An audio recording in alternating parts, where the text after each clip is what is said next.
Okay. All right. I'm seeing something different than what's on the big screen. All right. So this is just a presentation that I've adapted from the presentations that James and I have been doing with the various clinical hubs. So the peak bodies in the CRE, and then with talking to CEOs of services. So it's introduction to what the CRE is all about, and then what the Atlas project is, and what specifically we're asking from the services at the very, the basic level, and what we're offering them in return. So it's a big invitation presentation. So as we've probably everyone knows already, CRE 5-year NHMR funded project that started in 2016. So we're now into our 3rd year of the CRE. It's led in partnership, they're from SAMRI in partnership with 5 Aboriginal health organisations across the country. The research team's made out of leading experts at STI and BBV research, clinicians and community-based practitioners. The 5 peak organisations, as we know, IUI based in Brisbane, AXA here in South Australia, Pina in Cairns in far north Queensland, CAMS, and then the whole of New South Wales. The main research objectives are to generate new knowledge, promote effective transfer of research outcomes into health policy and practice, so that comes out of the new knowledge acquisition, and then why we're here, to develop the health and medical research workforce through our capacity building project and programs, and then to facilitate collaboration both with researchers and health services, and hopefully that's a sustainable network development. This is what we've been talking about throughout the capacity building program, is that there are 3 main research themes to the CRE: the monitoring surveillance theme, which is primarily the Atlas project, which is the only mandatory project of the CRE, but then others that are kind of coming off that, so, and using Atlas to specific ends, one of which could be estimating the prevalence of trichomonas and mycoplasma, or I'll say MG rather than tripping over that, in communities. So that would be using Atlas notifications and data within that system, but also doing clinical audits and looking at and working within the services with the services, patients and health records to undertake that that project. There could be others under that monitoring and surveillance project theme. So the idea is that anything that you could be interested in, the Aboriginal health, STI, monitoring and surveillance, if those 3 things come together, then we could probably fit project ideas under that research theme. The second research theme is the clinical audits and continuous quality improvement stream. A lot of projects could come under that. We've used the examples here, expanding CQI programs to include a focus on male health, CQI programs looking at pelvic inflammatory disease. They're examples. If you can think of something that works in this field, ticking the boxes that, Aboriginal health, CQI and sexual health, we can bring them together and work on a project under that theme. Then the research theme 3, which is improving biomedical interventions. Some that have been suggested are trialling patient-delivered partner therapy for STIs and implementing point-of-care technology in areas other than remote areas where it currently is being utilised now. These are just examples. You've got PRPs and the investigators have the full list. That I think there's 12 projects in addition to the Atlas project that have been described as being possible under the CRE, none of which are compulsory, and they don't have to be done, just as others can be done. So there's flexibility, but all of the work needs to fit under those 3 themes. So we talk about Atlas quite a bit up until this point, but only the purpose of this presentation is to make sure that everyone knows knows more about the Atlas project, because knowing what the basics are will help you be able to establish, or think about ideas for work that moving forward. So Atlas is the main project of the CRE, but also the only mandatory project that all participating health services need to contribute data to. We're wanting to establish the first national surveillance network of Aboriginal health services for STI and BBV testing and diagnosis data. And part of this, the CRE, is to create, collect and undertake a behavioural survey that goes with that. The data that's taken out of the patient management system will only tell us so much about people, you know, basic demographics, test results, test requests, treatment outcomes, that kind of thing. To know who those people are a bit more, maybe, you know, ideas about risk factors, about their, you know, their behaviours around STIs. You know, are they married? Do they have children? What's their history as far as STI? What their knowledge is. That tells us a lot more, or can give us a better understanding of what the patient management data system, data surveillance is telling us. They'll be those surveys will be undertaken only 6 to 8 weeks of the year, so it's a substantial imposition on the services, but it will yield a lot of data in the first few years. We don't see that behavioural data will collection will continue beyond the life of the CRE, but we're hoping that the Atlas system itself does. So why do we want to establish this surveillance system? Well, predominantly, you know, currently data is just notifications data. It doesn't tell us what, you know, what follow-up is and whether testing and retesting happens at anything like guidelines. It's very difficult to work that out. Through collecting this kind of data, we'll be able to provide evidence to guide policy and program responses to address STI and BBV rates in Aboriginal populations. And we'll also be able to help health services access their own data in formats that will enhance their CQI and reporting. So that, you know, that's our chief sell to the health services, is that they're contributing data that will feed back and make their contribution to their patient populations better, but also it will assist them with the mandatory reporting key performance indicators that they need to do for their funding.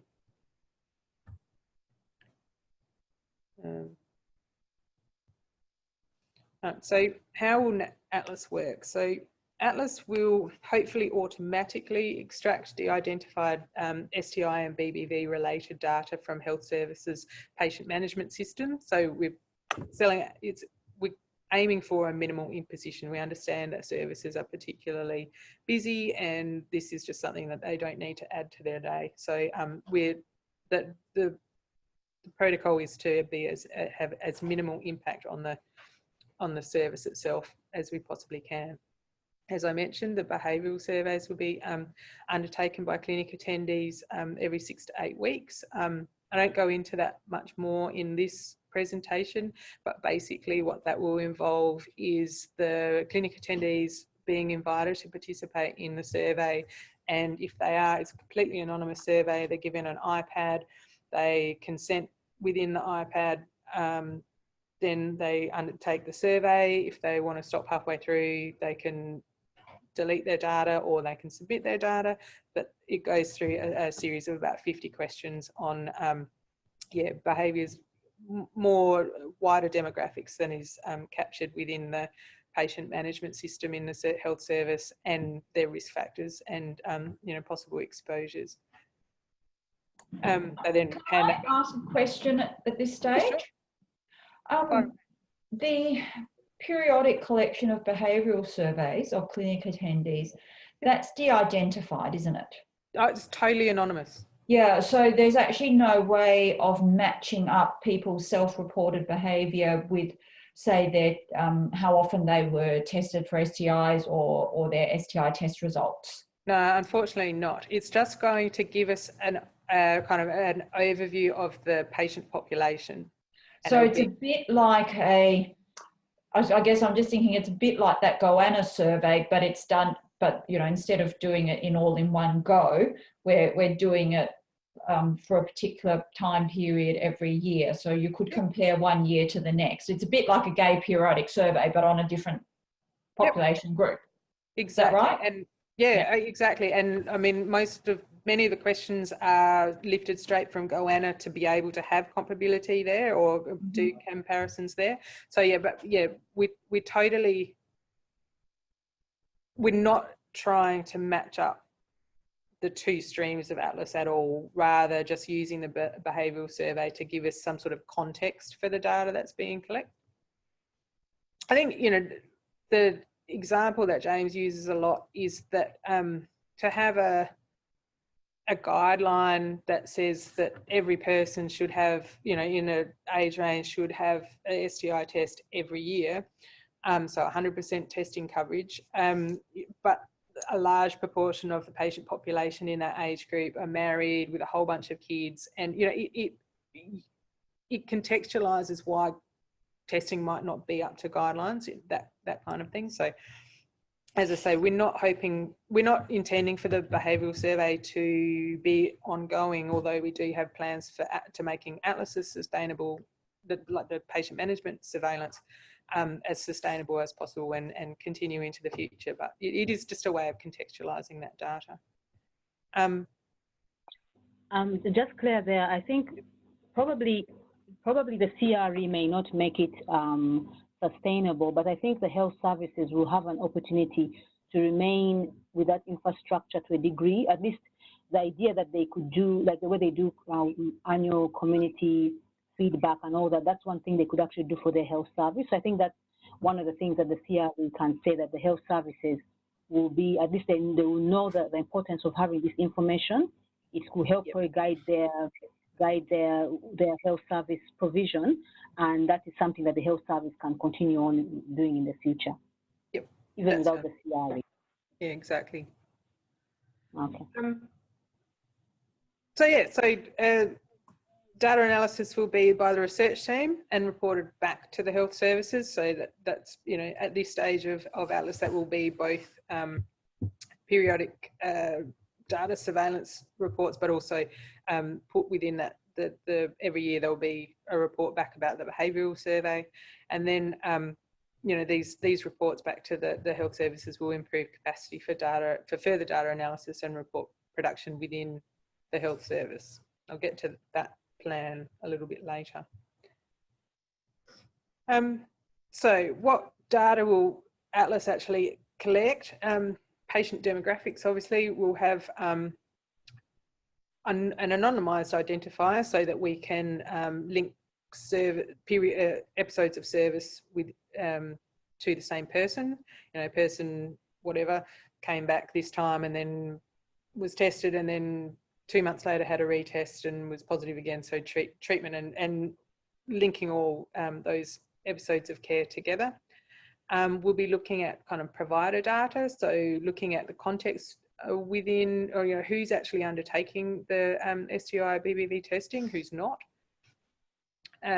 Looking at consultation data, so again, you know, the types of consultations that you know, STI testing is being undertaken in, you know, is it in general medical appointments, is it in the health checks, is it part of antenatal, that kind of thing.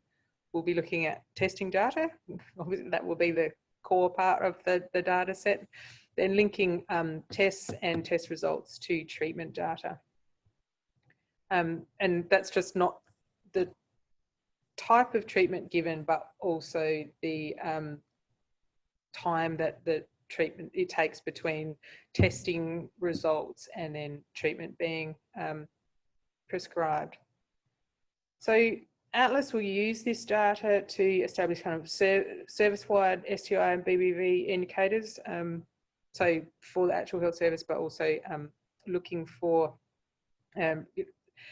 ability for comparisons between hubs and national kind of analyses and indicators.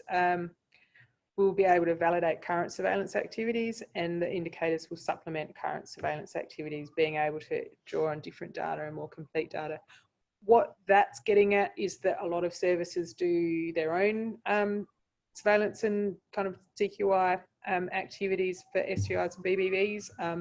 For example, AXA here in South Australia do their annual 6-week screens where all services participating in the surveillance project are undertaking their data, undertaking their STI and BBV STI screening as an intensive. This Atlas data, by being able to work directly with the patient management systems and be able to draw that at a scale that's bigger than what is currently possible, we'll be able to make a far more sophisticated analysis of, ostensibly the same data or data for the same conditions. We'll be able to create do analyses and create indicators on, as I said, the time between the date of a positive STI test to the date of treatment. So looking at treatment intervals, we'll be able to do oh no, sorry, I'm getting a competing phone call. That's really weird. Oh, technology. Oh, that was really, sorry, that was really weird. So we'll be able to do the HPV testing rate by looking at, the proportion of clinic attendees that are tested for the full complement of HPV tests. Similarly, we can look at efficacy of hepatitis C treatment and look at the proportion of people that have achieved virological suppression. The STI indicators that Atlas will be reporting on, analysing, are very similar and indeed extremely similar, the same as the indicators that will be used in, have been based in the Access program and the Tango 2 project from the CRE, and the replication there is intentional so that we're all looking at similar things, the same thing, and there's comparability there. There's also been a lot of work put into developing those indicators. Where we haven't quite got the proven, the evidence for it is around the wording and the capabilities of the practicalities of our hepatitis and blood-borne virus indicators. So as we go along, hopefully they'll be refined. There might be better ways of looking at similar concepts within the patient data, but we might find that some of our, what we intend to report on isn't possible in those systems, the way that the data is being recorded. Just one question. Sure. Sorry, just one question, Claire, quickly. Just in regards to the STI treatment interval, how will that be determined? So, for example, we would know, for example, when the pathology test was taken, but how will it be determined when, for the data the treatment is given? I don't know if you get what I mean, because people may be giving different types of treatment. How will the computer know that this was the STI treatment? That's the really interesting thing, and there is certainly grey areas in it. We've spent the day on Tuesday, Anne Weaver, our data manager for this project, and I went to Kirby to learn as much as we could about how Lucy Watchers-Smith has been analysing their Granite data. She's worked with the Access project. She's working with Tango. She's about to go on maternity leave, so we're trying to suck all the information out of her brain before she left. What we need to do is look at dates of consultation and be able to, for each episode of care, look at how those dates match up, and there will always be a need to set business rules around what's acceptable and what's not acceptable about time differences, and then look for typical treatments in the patient management system that we know are largely associated with the STI. So you have a record for a pathology test request, then you'd have for a particular pathology test, then you'd have a positive result for something, and then you have another record that is, you know, a treatment record showing the prescription for something. They're within a rather broad range of business rules. We would probabilistically decide whether or not those things, that all of those things were a pathway. Sorry, that doesn't really answer your question particularly succinctly, but what we're currently at is, it's an iterative process. We are going to get the data out of test, a test system, which is exactly what that phone call that I've just rejected was about. Look at how the different services and different path labs are recording both test requests and treatments for that. And then we'll have to work within creating lists of things that we're looking for and deciding are STI or BBV you know, medications or requests, and then periodically revisit that in case there's any changes, new tests, new ways of recording tests, new ways of recording results, new treatments that are available.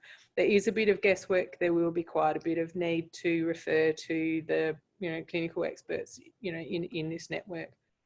Certainly, I know that we'll be utilising clinical director at IUE quite well, you know, intensively, because, you know, there's already very different ways of treatments and the different protocols that are being used in Brisbane or in Queensland as a whole to what they are in Western Australia. So yeah, it's just going to be a matter of getting as much expertise on what this data actually should look like and is telling us before we can really bed down those definitions. All right, thank you. Ask a question related to that? Sure. So the treatment interval could theoretically be a negative number if the patient has presented with a syndrome or as a contact and they were treated empirically before the test result became available. Yeah. So that the data extraction will need to be, well, not the data extraction, but the algorithm will need to be able to look at that patient's data and say, oh, this person actually presented with urethritis syndrome. They really should have a negative treatment interval, because if their treatment interval is 0, it might look good, but actually it's wrong. It should have been 0 because it should have been less than 0 because they should have received their treatment even before the lab result became available. Yeah, and that's if you started the clock at the initial consultation, so where the consultation in which the test was requested, then it would be, you know, if the test went off to the lab at the same time as the script was written as a presumptive treatment, then it would be a 0 thing. And then in that circumstance, you'd be wanting to look for that, and you'd want to, you know, being this, you know, a great project would be looking at presumptive treatment and whether or not when the results came back, that was the correct thing to do. Well, no, I don't really know that would be, because if someone presents with a syndrome, the best evidence says now that you should treat them. And if they come back and you find out they actually didn't have an STI or they had a different STI, that doesn't negate the fact that they should have been treated with the empirical stuff right up front. No, but it's something that we could be looked at with that kind of data collection. That's what I'm saying. Is that, you know, there's many interesting branches off of this data. You know, we'll be collecting these. And then the other thing I want to ask, and this relates, I guess, more to things like hepatitis C, you know, where it's an ongoing thing. The treatment can go on for some time. When someone's data is extracted and de-identified, I mean, they may attend more than one service. So how does the data capture take that into account, you know? We're working with Granite at the moment to work out how it is possible you can do linkage between different services for the same. And then with the MEX patient management system, because it's using the SLK 581 or whatever it's called, the statistical linkage key that's used for generating the de-identified identifiers in just one service is the same. It'll generate the same SLK regardless of where that person shows up. So that's an easy linkage fix as well. Oh, good. So yeah, certainly, that is a big thing. Particularly in highly mobile situations, I'm thinking that at IUE, where there's a lot of services in a relatively small geographical area, there'll be a lot of movement. There'll be a lot of movement between particular groups of services in the big state-based hubs like South Australia or New South Wales, and then in the Kimberley, there'd be a large amount of movement between those services as well. The problem is when the person's accessing healthcare from other services that aren't in Atlas, because we lose the story when someone decides that they're usually a patient at an Aboriginal medical service, but for their STI testing, they'd prefer to go somewhere where they don't know everyone, or that kind of thing. I'm still trying to work out how we approach that. The best thing to do would be to get the laboratories to be reporting to us as well as the AMSs, but it's going to, you appreciate how long it's taken to get to this level of site engagement and project implementation. The idea of starting again from scratch with the labs at the moment, I really want to do it, but it's going to be a massive task, and I want to get what we've started here going before implementing another complementary system, I guess. I think also with the labs, there's a completely different negotiation to be had, because the lab will see that as them breaching their confidentiality to their patient. I mean, they have every right to give the information back to the doctor and the health service where the test was ordered from. But I think if you want data from them for any, to be given to someone else, I can imagine why they would just say no. Yeah, there's precedent in the Access project does it with the labs, and I think when I address this seriously, my first point of call will be to talk to Margaret Hellard at the Burnett and see how she's done it. I agree with you. It's a hard conversation, and it's pretty hard to get anyone to give up their data anytime. So we'll cross that bridge when we come to it. But yeah, it is a massive task. It's that also, because we wouldn't want a complete feed of lab data, we'd only want the clients of our in-scope AMSs. Yeah, I think that's the issue. It's not everyone.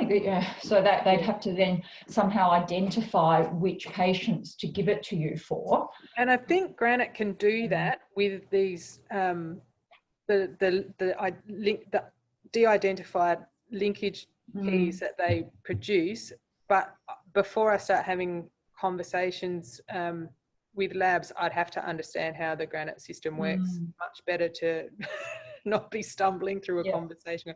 I think it does this and I reckon it does that. Oh, no, I'll just ask someone.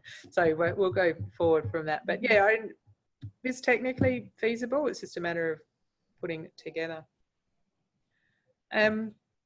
Presentation. All right. So the reason why we've chosen Granite to be the kind of shorthand for our data extraction is that we have a number of different patient management systems in the Atlas network, principally Communicare and MEX. We also have some medical director using services. Granite works well across a number of different platforms. Unfortunately, it doesn't work well with MEX. So there will be two, at implementation of the Atlas network, there will be two methods of getting data out of the patient management systems. Granite, which is our preferred choice, but also direct export from patient management systems, which the direct export thing is good from a kind of like a data ownership and control point of view, is that it's coming straight out of a system. There's no third party software in there, and it's kept in-house as far as the health service is concerned.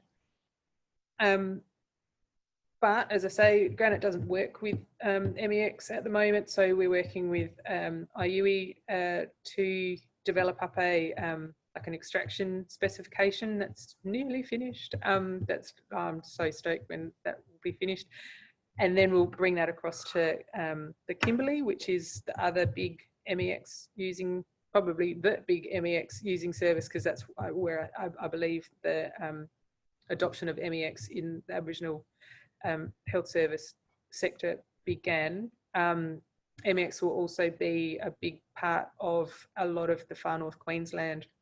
AMS is going from Queensland Health direction to community control. So it's pretty important work. We're doing that so that we can get these services contributing data to Atlas as soon as possible, but we're also developing a Granite interface for MEX, largely underpinned by the work that IU is doing with us, which is, you know, great, because we think that Granite will be able to provide additional, you know, benefits for the service to use it rather than staying with a direct export capability. First of all, that's data security. As I said, I think that the de-identification and data transfer capabilities of Granite are far superior to the direct export options, which isn't to say that the direct export options aren't secure. It's just Granite's a gold standard. And then also the automation of the data feed, as I've mentioned before, you know, a big part of, you know, how we implement or designing the Atlas project is bearing in mind the fact that we don't want to put any imposition on the data, on the services themselves, because they're busy enough. So being able to automate the data feed, so there isn't a staff member that has to run the extraction scripts, check that it's okay, send it to us, or encrypt it, then send it to us, and all of that kind of thing. You know, it could be a big job, it could be a small job, but any job's an additional job. So hopefully Granite can automate that process for us.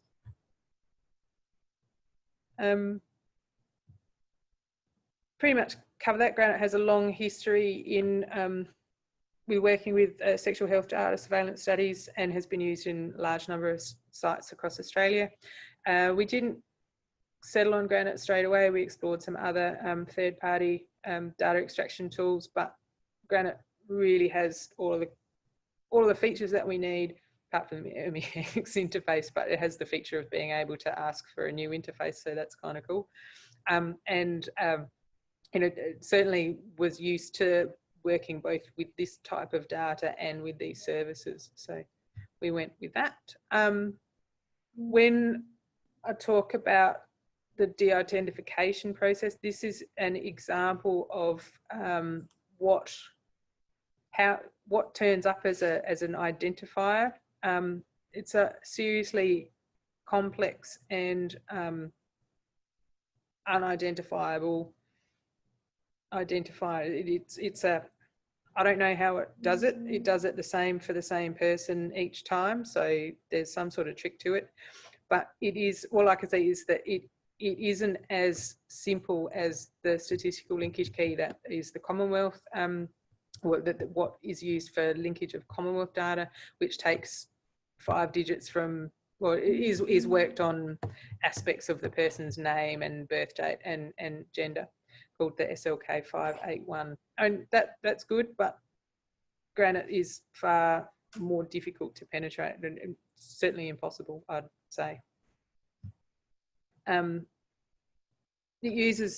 uses kind of encryption algorithms that are, you know, gold standard, because they're generated from the e-commerce sectors, and you know, all data coming out through Granite, you know, nothing that has identifications or any identifiable data with it will be leaving the service. That all stays there.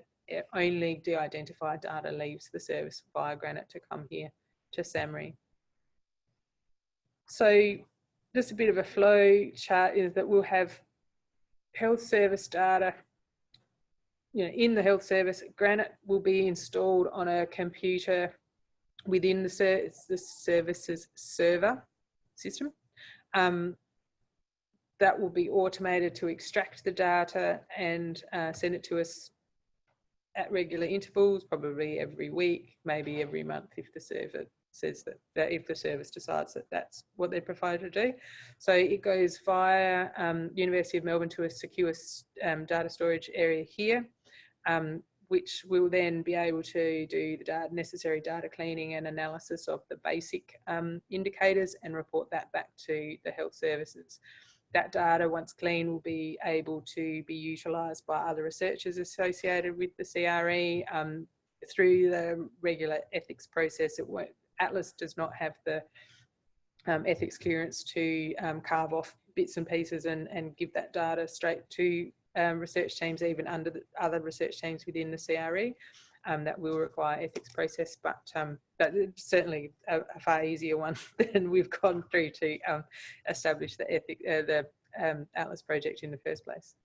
So the reporting back. Sorry, Claire, just to confirm, so we'll have to get another ethics. Yeah, individual projects will need individual ethics. So, okay. Yeah, so if you wanted to use, get point of care testing data out of Atlas, you'd need to set that up as a formal ethics process. Okay. All right. It was part of our. We probably did it a little bit too tightly, but it was part of our approach so that services would feel secure giving us our data, and I think that it is. Right. It's part of the whole data sovereignty thing, is that the services are participating in the project and giving us their data. They still own it, and so it doesn't become James and I's to decide, or the CRE investigators group's decision as to who can get that data. So I think more than the ethics of it, the ethics question is going back to the services contributing the data and asking their permission for that. I think that's the important part. Okay, all right. Cool. All right. Again, this is a slide that's an overhang from the health service presentation, is that, the health services, again, it's their data. They can control what goes through the gateway. They can check it. Granite has that capacity to, once it's installed and extracting, the health service can review the data that's being exported. And then, hope you can see this. Basically, this demonstrates quite clear unit record data for particular people, but the particular people are not identifiable. So we've got, we can see in the middle table that, the first person's had 2 visits at different dates, same dates. Anyway, so you can track using those dates, and that's what I was kind of talking about before, about linking up stuff. So, hopefully for, if a person had to go to a service to have a test, then get a result and be given a treatment, hopefully they had, 2 records, the appointment where they had the test, and then the appointment where they got the results and they got the treatment. And we'd be able to see that there was, a couple of days lag between that, or a 7-day lag between appointments, that kind of thing. Interestingly, this bottom table is what is going to give us the biggest grief. This is the pathology data. That's which pathology data will have the biggest flexibility in it. It will be the biggest diversity or range of things. Is chlamydia being referred to as chlamydia? Is it clam? Is it CT? That kind of thing. And that's where we're going to need clinician input from each of the, at least the hub level, if not, particular service level, to, try and refine our business rules around what's in and what's out, and what's possible in those lists. Granite is just a generic data extraction tool. It doesn't do any analysis. It doesn't do anything. It's like our IT, one of our IT guys gave a really good analogy, and it's just like a big pipe. So we just kind of plug in a big pipe to the patient management system. We ask it what to extract, and that's been a big job, actually defining what variables and what fields is going to be pulled out. But it literally just delivers data. It de-identifies it, it encrypts it, it sends it, job done. All the rest of the development and analysis needs to be done here at SAMRI or through the CRE. And a big part of what we're going to try and do is develop an interface, like a Tableau dashboard is the lingo, whereby services can get their CQI, you know, the basic indicator report for their CQI processes that covers all the bases that we've promised.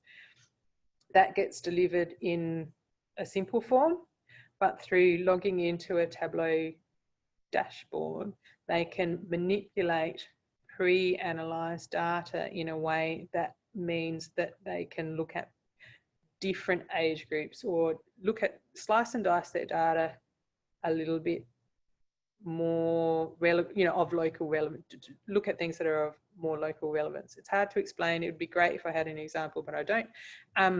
But the idea is that capacity building isn't, or the data collection is richer than what 12 or, you know, 20 data indicators analysed by a researcher can be. And, you know, to be truly useful to a service, the data needs to be able to, you know, fit their current issues and problems. Also capacity building, probably there'll be a large component of capacity building will have to happen within services to get them to be able to use this. But yeah, delivering automated kind of Tableau based pre-analysed data yeah, that's what I mean. Will be like it'll add to the sustainability of things. So we've got Granite, you know, automatically exporting the data, or principally exporting the data. That's a fairly easy thing to do. Getting it to SAMRI, if we can manage to automate the data cleaning and kind of uploading process so that the data is clean and fits into some standard scripts, that we can then get reports coming out that the services can have, that they can tailor to their own needs. And if that, well, it sounds like, yeah, easy, but if we can get to that stage in the next 2-3 years, I'll be really stoked, because we'll have been able to implement a service for the Aboriginal health sector that requires very little researcher input and can be driven with minimal oversight from the research level, but maximum input and utility from the services. But Granite can't do that, so that's a work in progress. We've got a whole bunch of indicators. I'm really mindful of the time here. I didn't realise that we were going to be going on. Well, I wasn't going to be able, this was going to go on for so long. So I'll just kind of speed up. Got a bunch of indicators which I'm about to circulate as a document to both the CRE investigators and the PRPs if they're interested. And it's just specifying what we're going to be measuring and what our indicators are going to be. The testing rate, testing coverage, so looking at you know, whether or not the patient population is being tested as it should according to guidelines. Test positivity rates, the completeness of testing, so if someone was positive for chlamydia or gonorrhea, you know, did they go on to have syphilis and HIV testing, treatment interval that we've discussed, and then the retesting rates, whether people coming back as per guidelines and being retested at 3 months after a positive test, and then the STI repeat positivity rate, which will, as the database grows, become a really interesting indicator. Then we have a bunch of BBV indicators. As I say, we've looked at other BBV indicators that are in the sector, a couple from the New South Wales Health Ministry's KPIs. we can't quite replicate them or others, the ones that are being used in the Access project, but we've done what we can with the data that we'll have. But I'm thinking that if anything needs refinement as the project goes on, it will be these BBV indicators, looking at, you know, testing rates and treatment uptake, and then sustained virological response. It should be straightforward, but we don't know what's in the data sets yet. And then the wobbliest of all is HPV indicators. It's wobbly because of the change to the recommendations and HPV testing and screening. That's Belinda's going to solve that problem for us. So yeah, so we'll work out how we should approach that one, but we'll certainly have over time be developing HPV indicators from this data. I'm just going to skip through these because they're not really of import here. It's just putting pictures to what we've listed as indicators. But what I will say is that these are static, and the idea with developing the Tableau indicator, the Tableau dashboard, is that services, if they wanted to, could go in and maybe change the age groups on a chart or the time periods of a chart, that kind of thing. So, you know, is it a particular indicator, you know, concept being presented initially as a comparison between males and females, but no, they don't want that. They would want something by age. So it's just doing some very basic data manipulation and visualization so that the data can be used to maximum effectiveness within the service. So this is a capacity building thing. I think we've only got Ike, and he's muted. I hope he's listening. But what I wanted to say here is that, you know, this, now having had a flavour of taste of what the data shape will be, the capacity building program, we've got that list of 12 or 13 possible projects that have been nominated under the CRE. We've got those 3 themes. We don't have to do the ones that have been described. We do need to fit under the themes, but if anyone can think of capacity building activities that they or someone else that they know would be interested in developing, then that's, you know, that's a big part of this program. So to just start the research proposal process with us and go on from there. There's heaps of investigators. I was hoping that this would be an opportunity to remind PRPs that in order to progress their own capacity to building activities, if they've got particular ideas, is there a particular investigator within the investigator group that, you know, would fit that, work with that activity really well, suit that activity really well? If so, identify them either through me or just directly get in contact with people and start having those conversations, because we know that the investigators are not going to be proactive in setting up mentor or supervision relationships. It's up to us to work that through. And again, just to recap things, so James and I are here at SAMRI. We now have a team, which is great. This year we have Anne Weaver, who's our data manager. Louise is here. She's our research admin support, and as the year picks up, we will have some South Australian based PRPs working directly from SAMRI. Some at the moment is Stephen Harfield, and he's doing his MAE, and when he gets back from Canberra, he'll be sitting with this team at SAMRI. So, and a timeline. Timeline's good. We're now in the middle. We get to implement the Atlas project. I see that we will probably have another year added to this 2021. But the idea is that this year we're basically going to implement the Atlas project, start our CQI reporting process, continue, you know, start our capacity building activities, really get going this year. Then 2019 will be a year of consolidation of that work, but expansion. So expanding the number of services that are involved, possibly adding new capacity building activities to the program and certainly refining our reporting processes, as I say, the development of that Tableau interface, which will probably just by the passage of time be a major focus of the 2020 work, where we'll be looking really to be, what shall we call it, the last year of the CRE, where we're looking to finalise a lot of the capacity building activities and move towards exiting the CRE but leaving something really sustainable behind. And that's the end of my presentation to the PRPs. So has anyone got any further questions? Was that of value? Okay. I don't know, is Ike still with us? Yeah, I'm still here. Oh. Can you hear me properly? Or Are you still awake? Yeah. can you hear me? Yeah, I can hear you now. Yeah, sorry, I'm not sure if it's the mic sitting underneath my beard is stopping it. I'm using phone headphones in the computer. So, yeah.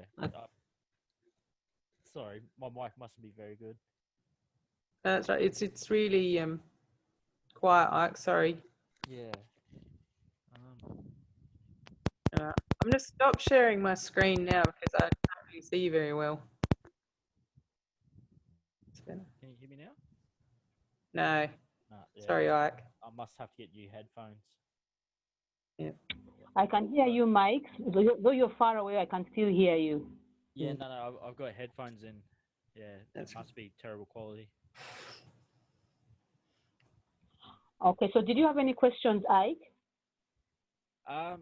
Not really any questions, but I do like the fact earlier there was raised about some grant writing and things like that. I would really like to participate in that because I just recently had to do an LDAT funding application and I've never done anything like that before and it was so daunting. I didn't really have much support on it and yeah, if I knew more about how to approach it, I'll feel more comfortable and less stressed about it, I guess. If you could hear me properly. Yep. Yep. Yes, I can hear you. I think it's a great idea because if you want to build people's capacity, I think that's one of the areas that a lot of people struggle with. I mean, even me myself, I still struggle a lot when it comes to writing applications. Mm-hmm. And so I think that would be a good. We just have to determine in which order it will come in the list of activities that we want to do. Yeah. It's probably more important than we think, though, because the CRE's funding is to support people, not the activities. Yeah. That writing, applying for funding, even if that's within your organisation, presenting a kind of business case for your project is probably a really good deal. Well, it sounds like we're going to be having to do it anyway, for whatever project we decide to do. Yeah, exactly.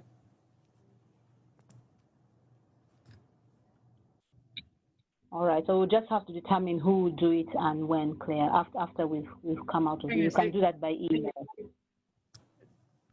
I think that's a very good example of the flipped classroom kind of thing that I was talking about before. So I don't think necessarily that everyone has to do it because perhaps not everyone is going to want that support or at a particular time they may not need it.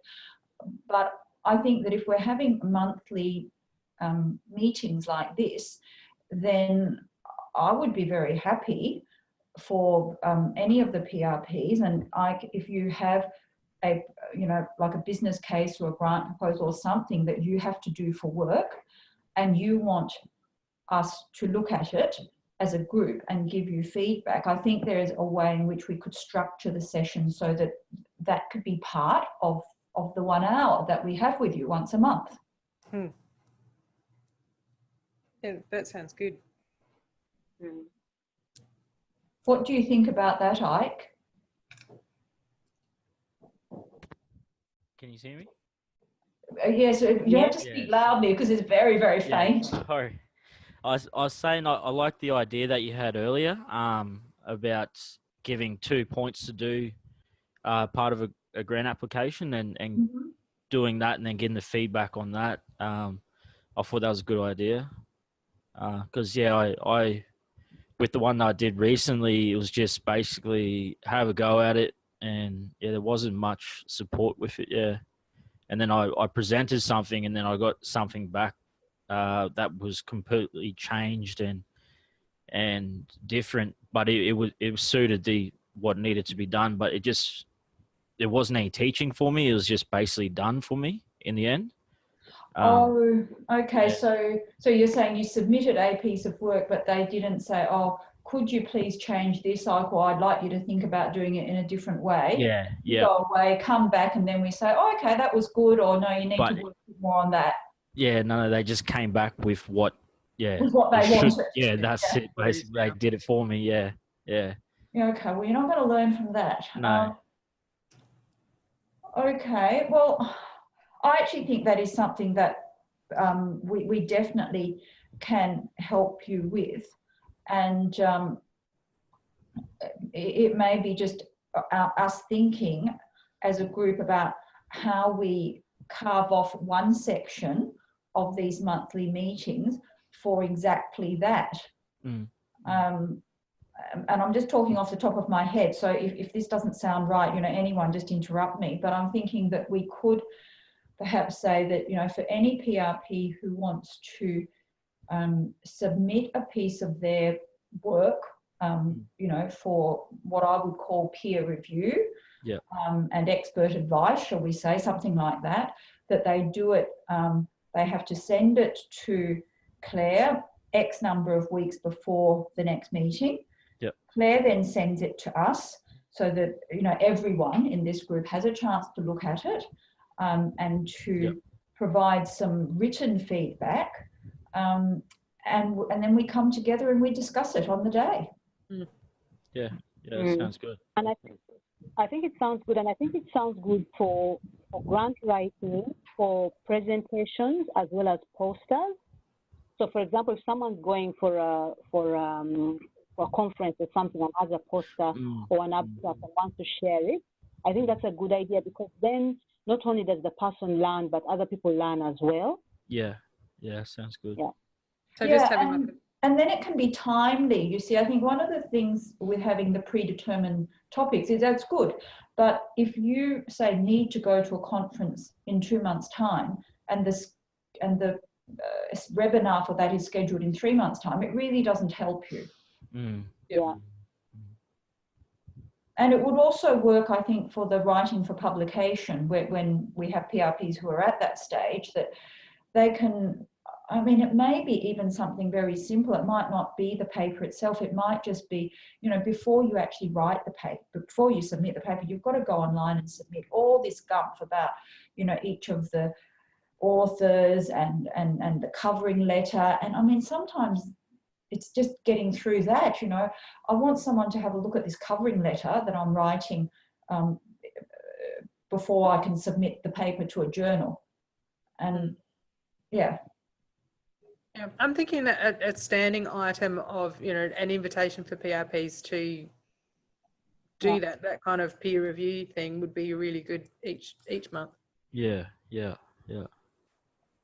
and I think if we are given 2 weeks before the meeting to look at it, then that should give us enough time. And perhaps what we also need to do is I don't know whether we need to do it formally or not. I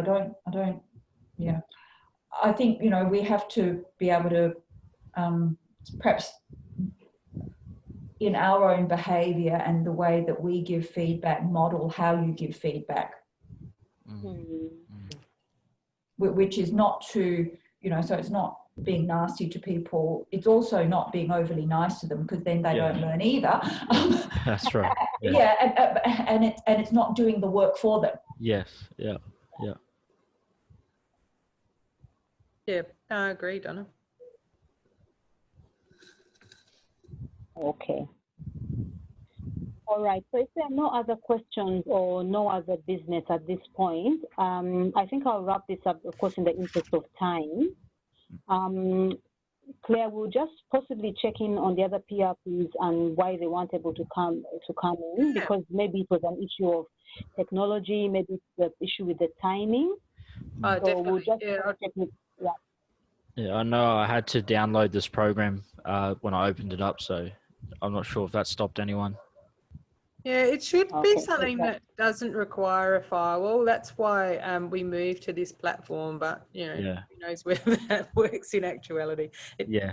And Ike, I don't know what's happened in the last 5 minutes, but I can hear you so much better. I'm holding the mic right in front of my mouth now, so that might be a bit better. Yeah. Oh, well, that definitely does it. So you keep doing that. Yeah, yeah. But, yeah. My beard might have been Okay. covering it. My beard's quite big now, so.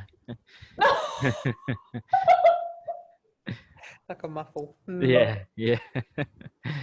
Right. Yeah, I don't know. Belinda and Stephen and Sajni were apologies. Sarah was an apology. Sarah was an apology, and Amanda was a maybe. Yeah. No other responses. Yeah. What I know that this particular time is difficult for Amanda and Belinda because it is on a day that they've got their kids at home, like baby kids. So we'll see how. Ordinarily, Belinda can find babysitters, but today hasn't worked out.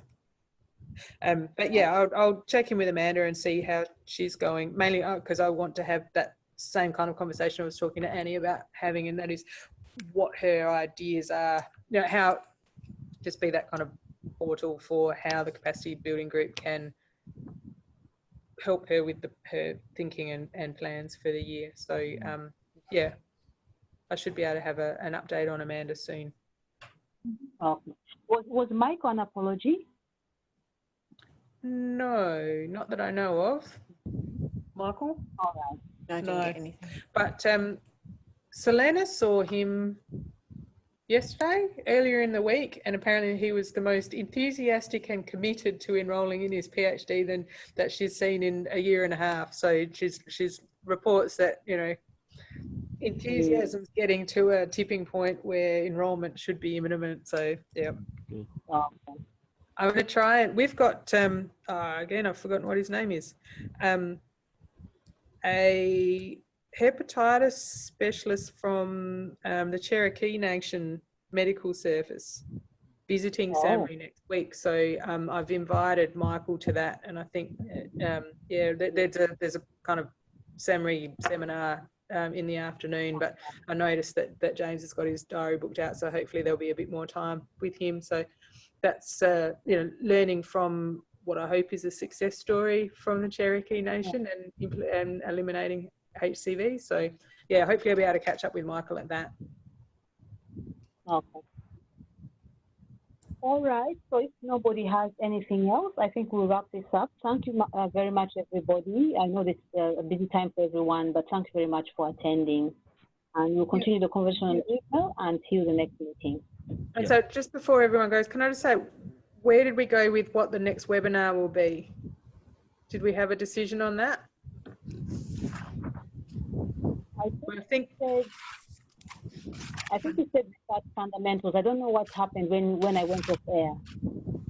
Well, but we don't know who. So we want to do, fundamentals of research, but we don't know who the person to give it is.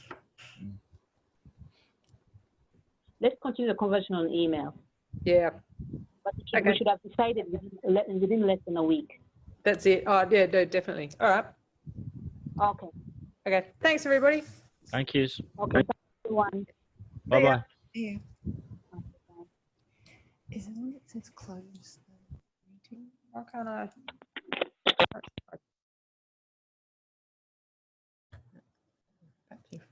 Because you're not up there either. I was about to have my own technical problem. This laptop lasts forever. The Zoom must really take it out of it. Oh, then we came back then. So